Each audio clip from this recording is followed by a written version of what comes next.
যুক্তরাষ্ট্রে বাংলাদেশি শিক্ষার্থী হত্যায় গ্রেপ্তার কে এই হিশাম আবু গারবিয়ে যুক্তরাষ্ট্রের ইউনিভার্সিটি অব সাউথ ফ্লোরিডায় ইউএসএফ অধ্যয়নরত বাংলাদেশি শিক্ষার্থী জামিল লিমনের মরদেহ উদ্ধারের ঘটনায় গ্রেপ্তার হিশাম আবু গারবিয়েকে নিয়ে চাঞ্চল্যকর তথ্য বেরিয়ে আসছে। যুক্তরাষ্ট্রের সংবাদ মাধ্যম নিউজ ইউকের প্রতিবেদনে জানানো হয়েছে, লিমনের সাবেক রুমমেট ২৬ বছর বয়সী তরুণ হিশাম আবু গারবিয়ে যুক্তরাষ্ট্রের নাগরিক। তার বিরুদ্ধে এর আগেও একাধিক সহিংস অপরাধের অভিযোগ ছিল বলে জানিয়েছে স্থানীয় পুলিশ।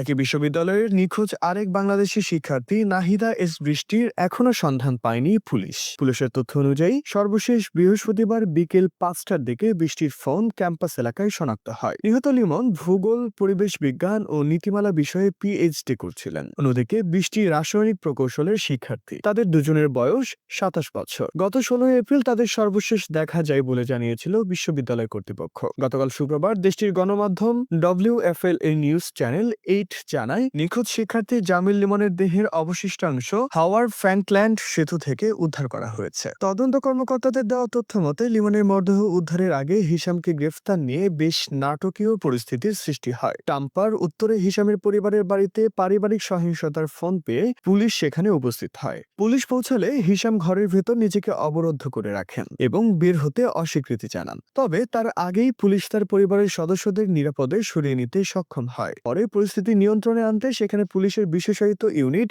সোয়াট টিম তলব করা হয়। দীর্ঘ উত্তেজনার পর হিশাম আত্মসমর্পণ করতে বাধ্য হন।